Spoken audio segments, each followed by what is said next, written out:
My dear students, आज का जो हमारा टॉपिक है काफ़ी ज़्यादा इंटरेस्टिंग और इम्पॉर्टेंट भी है। आज हम आपके लिए लाए हैं केमिस्ट्री के लिए मॉडल पेपर, जो कि बीएससी फाइनल ईयर वालों के लिए है।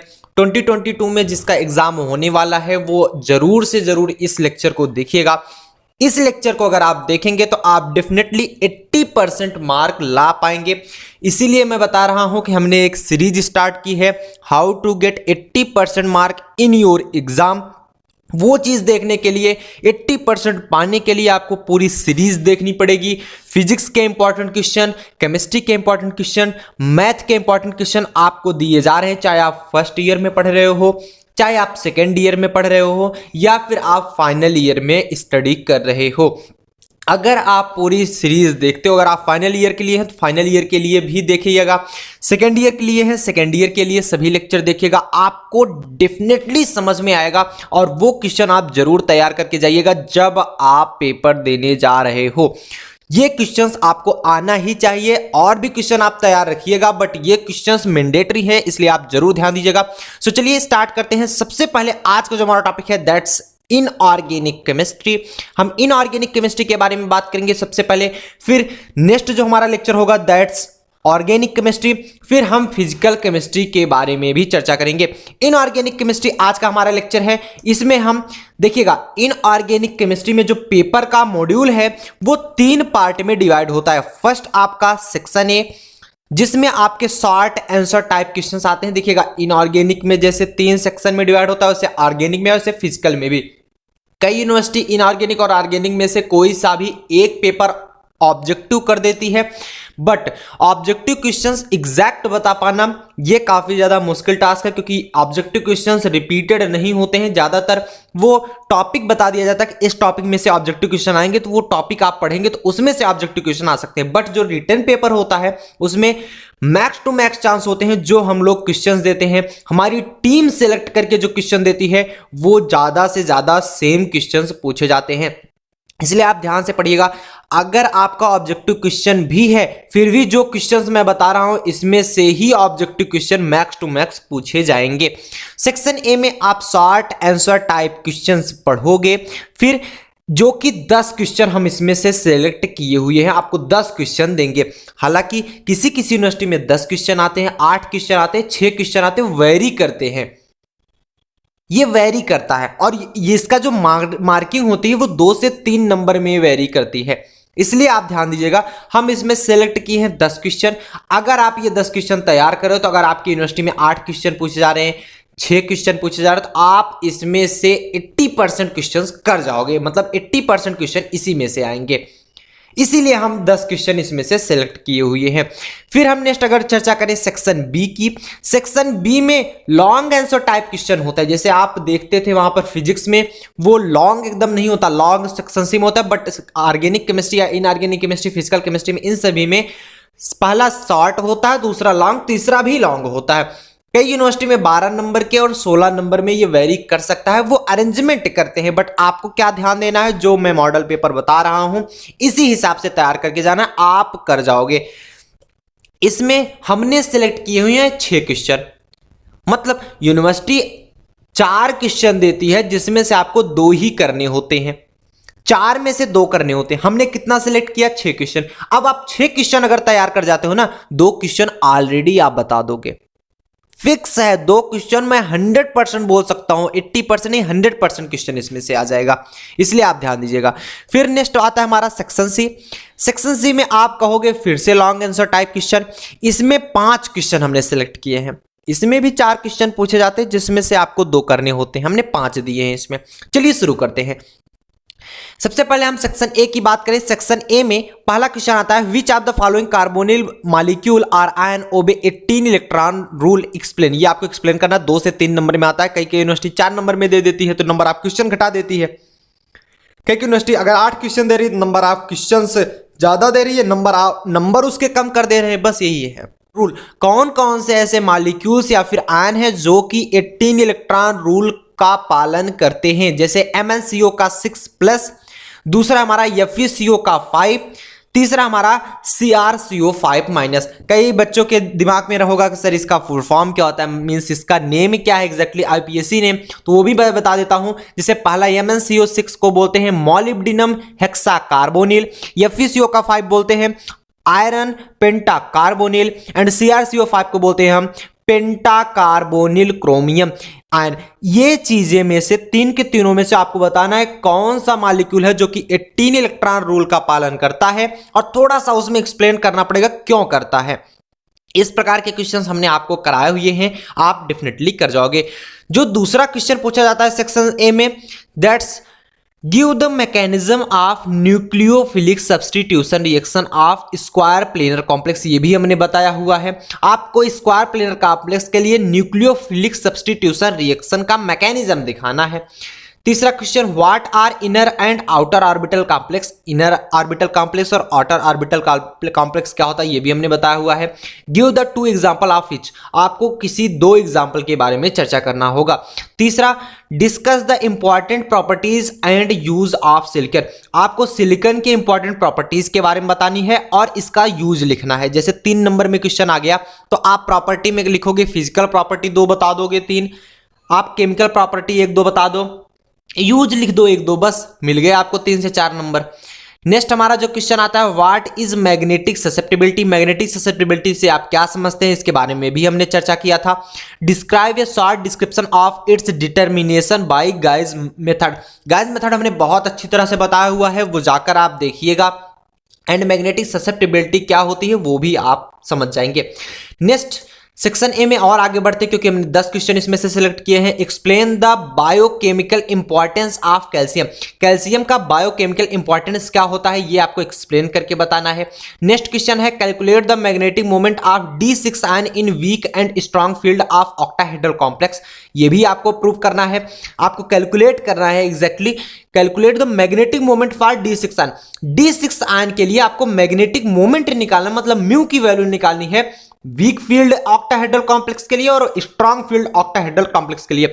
हमने मैग्नेटिक मोमेंट निकालना बताया हुआ है, चाहे वो D6 के लिए हो चाहे जिसके लिए भी हो। आप मैग्नेटिक मोमेंट निकालना जानते हो, नहीं जानते हो तो आप जाइए प्लेलिस्ट में देखिएगा मैग्नेटिक मोमेंट कैसे फाइंड करते हैं, वो हमने डिटेल में चर्चा किया है। वीक फील्ड लिगेंड के लिए, स्ट्रॉन्ग फील्ड लिगेंड के लिए, सभी के लिए बताया। ऑक्टाहेड्रल कॉम्प्लेक्स है तब, स्क्वायर प्लेनर कॉम्प्लेक्स है तब, सबके लिए डिटेलिंग बताया है। अगर वो 2 लेक्चर शायद हमने लिए थे इससे रिलेटेड, वो दोनों लेक्चर अगर आप डिटेल में देख लेंगे ना तो आपको मैग्नेटिक मोमेंट से कोई भी प्रॉब्लम नहीं होगी। यही नहीं, चाहे जैसे मेरे देने का मतलब ये है कि जैसे D6 के लिए दे दिया तो ऐसा मत सोचना कि एग्जाम लीक करके मैं बता रहा हूं कि सेम टू सेम यही क्वेश्चन आएंगे। इट मीन्स दैट आपको ऑक्टाहेड्रल कॉम्प्लेक्स के लिए या फिर स्क्वायर प्लेनर कॉम्प्लेक्स के लिए मैग्नेटिक मोमेंट निकालने के लिए आएगा। मेरे देने का मतलब यही है कि आप मैग्नेटिक मोमेंट निकालना सीख जाओ, ये है। ऐसा नहीं कि सेम टू सेम यही क्वेश्चन मिलेगा आप याद कर लो इस क्वेश्चन को वही जाकर लिख दो, ऐसा मैं नहीं कह रहा। आपको मैं टॉप कराने की कोशिश कर रहा हूं तो वो कैसे कर सकते हो, मैग्नेटिक मोमेंट से अगर सर दे रहे हैं तो इसका मतलब है मैग्नेटिक मोमेंट से पूछा ही जाएगा क्वेश्चन। मैग्नेटिक मोमेंट कैसे फाइंड कर सकते हैं, कोई भी क्वेश्चन आ जाए मैग्नेटिक मोमेंट से रिलेटेड हमें आ जाना चाहिए बस, ठीक है। समझ में बात आई। 8वें क्वेश्चन पर चलें, बहुत बढ़िया। 8वां क्वेश्चन है, describe any 2 method to prepare trimetric phosphazene. Trimetric phosphazene को बनाने के लिए, प्रिपेयर करने के लिए कोई 2 मेथड आपको लिखने हैं, मेथड ऑफ प्रिपरेशन लिखनी है, ठीक है। लिख लोगे, बहुत अच्छी बात। 9वां क्वेश्चन है आपका, discuss crystal field splitting in square planar complex. देखो मैंने दे दिया क्रिस्टल फील्ड स्प्लिटिंग आपको डिस्कस करना है, मतलब CFSC निकालना है आपको स्क्वायर प्लेनर कॉम्प्लेक्स के लिए। अब आपको अगर दे दिया गया CFSC के बारे में, क्रिस्टल फील्ड स्प्लिटिंग एनर्जी जिसे आप बोलते हो, आप स्क्वायर प्लेनर कॉम्प्लेक्स के लिए पढ़ लो, ऑक्टाहेड्रल कॉम्प्लेक्स के लिए पढ़ लो, मतलब सभी कॉम्प्लेक्सेस के लिए आपको CFSC मालूम होना चाहिए, जिससे अगर CFSC से कोई भी क्वेश्चन पूछ लिया जाए आप तुरंत लिख जाओ, तब आप टॉप करोगे। ऐसा नहीं है कि सेम टू सेम क्वेश्चन यही आ जाएगा। मेरे कहने का मतलब है CFSC आपको आनी चाहिए, चाहे जो भी कॉम्प्लेक्स दे दे आप बता दो बस। Next, what is meant by trans effect. Trans effect हमने बताया है, आप ट्रांस इफेक्ट से क्या समझते हैं, पहले ट्रांस इफेक्ट हेडिंग डालेंगे, डिफिनीशन लिखेंगे ट्रांस इफेक्ट क्या है। Arrange the following ligand in the increasing order of trans directing effect. आपको फॉलोइंग लिगेंड के लिए इंक्रीजिंग आर्डर में लिखने हैं ट्रांस डायरेक्टिंग इफेक्ट। कौन कौन से? CO, C5H6- H2O, NO, Br। मतलब ये 5 आपको लिगेंड दिए गए हैं। ट्रांस डायरेक्टिंग इफेक्ट से आपको इंक्रीजिंग आर्डर में लिखने हैं। जाकर ट्रांस इफेक्ट देखो, ट्रांस इफेक्ट अच्छे से समझाया गया है। आप कहीं से भी पढ़ लो, जो चीजें मैं नहीं भी पढ़ाया हूं वो कहीं दूसरी जगह से पढ़ लो, बट मेरी ये सोच है कि आपको आनी चाहिए। बस केमिस्ट्री आपको आनी चाहिए, नंबर आपके अच्छे आने चाहिए। आप पढ़ो, कहीं से भी पढ़ो, बट ये है कि आप अच्छे मार्क लाओ, आपको जानकारी होनी चाहिए। बस ये जरूरी नहीं है कि कई कई ऐसे टॉपिक्स हैं कि हमने नहीं भी पढ़ाए हुए हैं, टाइम की वजह से नहीं कंप्लीट करा पाए थे, बट ऐसा नहीं है कि सिर्फ मुझ पर ही डिपेंड रहो। जो चीजें मैं नहीं कंप्लीट करा हूं वो आप पढ़ो, कहीं भी से पढ़ो। ऐसा मैं नहीं कर रहा हूं सिर्फ मुझसे ही पढ़ो, कहीं से भी पढ़ो, बट आपको आना चाहिए। बस टेक ए स्क्रीनशॉट। हम उसके बाद सेक्शन बी पर चर्चा करते हैं। टेक ए स्क्रीनशॉट सुन, टेक ए स्क्रीनशॉट सुन, आगे बढ़े। बहुत बढ़िया। नेक्स्ट अगर हम बात करें सेक्शन बी की, सेक्शन बी में जो पहला क्वेश्चन निकल के आता है, that's most important question, what are organometallic compound. Organometallic compound क्या होता है? Classify them and state method of trimetric phosphazene. आपको क्लासिफाई करना है और मेथड ऑफ ट्राइमेट्रिक फॉस्फेजीन, ये भी याद रखिएगा। मतलब ऑर्गेनोमेटेलिक कंपाउंड क्या होते हैं सब पूछा जा रहा है। आपको क्लासिफाई करना है ऑर्गेनोमेटेलिक कंपाउंड का, and state method of trimetric phosphazene. आपको यह भी बताना है मेथड क्या होते हैं प्रिपरेशन के ट्राइमेट्रिक फॉस्फेजीन का, and describe the nature of bonding in triphosphazene. ये काफी इंपॉर्टेंट क्वेश्चन है, 12 से 14 नंबर में क्वेश्चंस आते हैं, इसलिए आप बहुत डिटेलिंग में इसको पढ़िएगा, डिटेल में लिख के आना। 2 पेज तो 3 पेज तो लिखना ही लिखना है इसमें, ठीक है। चलो नेक्स्ट क्वेश्चन आ सकता है हमारा। 2 ही क्वेश्चन इसमें करने होते हैं, हमने 6 क्वेश्चन सेलेक्ट किए, बट 2 ही क्वेश्चन करने होंगे आपको। Describe crystal field splitting in octahedral and tetrahedral complex. देखो मैं उसमें भी दे रहा था और इसमें डिटेलिंग में आपको आ गया। बाय देयर ऑर्बिटल डायग्राम्स, मतलब आपको CFSC निकालना है ऑक्टाहेड्रल एंड टेट्राहेड्रल कॉम्प्लेक्स के लिए, bye there orbital diagram detail में आपको बताना है यहां पर। और डिटेल में कैसे जानोगे? लेक्चर देख लो, आपको लेक्चर सर्च कर लो, आपको मैं पढ़ाया हूं, ठीक है। Next, which factor affect the stability of complexes. हालांकि मैं लेक्चर डाल भी दूंगा, जितने भी लेक्चर्स कंप्लीट है मैं डिस्क्रिप्शन बॉक्स में डाल दूंगा। टेलीग्राम की लिंक मैं डिस्क्रिप्शन बॉक्स में डाल दूंगा, इंस्टाग्राम की लिंक मैं डिस्क्रिप्शन बॉक्स में डाल दूंगा, ताकि आपको कोई भी प्रॉब्लम हो आप डायरेक्ट मुझसे डिस्कस कर सकते हो। Which factors affect the stability of complexes. कौन से ऐसे फैक्टर्स हैं जो कि स्टेबिलिटी, कॉम्प्लेक्स की स्टेबिलिटी को इफेक्ट करते हैं। How to determine the stability constant of this complexes. और हम कैसे डिटरमाइन कर सकते हैं स्टेबिलिटी कांस्टेंट को, यह पूछा जा रहा है। टेक ए स्क्रीनशॉट सुन। चलिए नेक्स्ट जो हमारा क्वेश्चन आता है कि व्हाट आर फॉस्फेजीन। फॉस्फेजीन हमारा क्या होता है, how are they prepared, and describe the nature of bonding and structure of trimetric phosphazene. काफी ज्यादा इंपॉर्टेंट है, इसलिए इसको भी ज्यादा पढ़िएगा आप। 6 क्वेश्चन अगर पढ़ गए ना, 2 क्वेश्चन तो आने आने हैं उसमें से। What are silicones. देखो सिलिकन के क्वेश्चन फिर से आ गए, काफी इंपॉर्टेंट होते हैं ना। What are silicones, describe its method of preparation and different types of silicones. काफी बार पूछे गए हैं, आप अनसॉल्व उठाकर देख लो, काफी बार ये पूछे जा चुके हैं, कई सत्र में आए हुए हैं, इसलिए आप ध्यान से देखिएगा। Next question, what is HSAB theory. HSAB theory से आप क्या समझते हो। Give 5 example each for hard and soft acid. देखो होता क्या है, hard and soft acid base theory बोलते हैं इसको, HSAB theory. Hard and soft, H for hard and S for soft, A for acid, B for base. Hard and soft acid base theory से आप क्या समझते हो, यही है HSAB, कुछ अलग से नहीं है। आपको 5 एग्जांपल देने हैं for hard and soft acid के लिए। Discuss the application of HSAB theory. आपको HSAB थियरी के लिए डिस्कस भी करने, एप्लीकेशंस का को भी बताने हैं, ठीक है। आई बात गई समझ में, नोट कर लिए। Take a screenshot. ये 6 क्वेश्चन पढ़ लेना, 2 क्वेश्चन आने ही आने हैं, फिक्स है 2 क्वेश्चन आएंगे, 6 क्वेश्चन पढ़ लोगे तो। सेक्शन सी पर चले। सेक्शन सी में जो पहला क्वेश्चन आता है, what do you understand by CFSC, electron pair energy. देखो सीएफएससी काफी ज्यादा इंपॉर्टेंट है, इसलिए इसको तो पढ़ना ही पढ़ना यार, इसीलिए मैं तीनों सेक्शन में सीएफएससी डाला हूं, बहुत बार पूछा जा चुका है, ये भी याद रखना। सेक्शन सी भी हमारा जितना सेक्शन बी का आता है उतना सेक्शन सी भी आता है, 12 से 14 नंबर का, इसमें भी डिटेलिंग में आपको लिखना पड़ेगा। What do you understand by CFSC and electron pair energy, आप सीएफएससी से क्या समझते हो, इलेक्ट्रॉन पेयर एनर्जी से क्या समझते हो। Calculate the value of CFSC for D4 ion in weak and strong octahedral complex, इसी से रिलेटेड हमारा सेक्शन ए में था, इसीलिए मैं बता सीएफएससी आप रट डालो। अगर आप वीडियोस देख लोगे, मैं डिस्क्रिप्शन बॉक्स में डाल देता हूं ना, रटना नहीं पड़ेगा, आप देखते ही सॉल्व करते चले जाओगे, बहुत सिंपल है। सीएफएससी कुछ है ही नहीं, सबसे सिंपल तो मुझे सीएफएससी ही लगा, आपको भी समझ में आएगा। जितने बच्चे पढ़ लिए हैं ऑलरेडी उनको समझ में आता है, नहीं पढ़े हो फिर भी आएगा, डोंट वरी, आप देख लेना एक बार। दूसरा question, discuss the following in short, आपको डिस्कस करना है शॉर्ट में। जैसे ऐसे भी क्वेश्चंस आते हैं कि छोटे छोटे क्वेश्चंस पूछ लिए जाते हैं, उसमें से कई क्वेश्चंस का एक प्रकार से कलेक्शन आपका बड़ा क्वेश्चन बना देता है। जैसे 3 से 4 क्वेश्चन पूछ लिया गया छोटा छोटा, वो एक बड़े क्वेश्चन के रूप में बदल जाता है। जैसे 4 क्वेश्चन पूछा गया, 3-3 नंबर के पूछ लिए गए, 12 नंबर के हो गए, ऐसे ही पूछता है, ठीक है।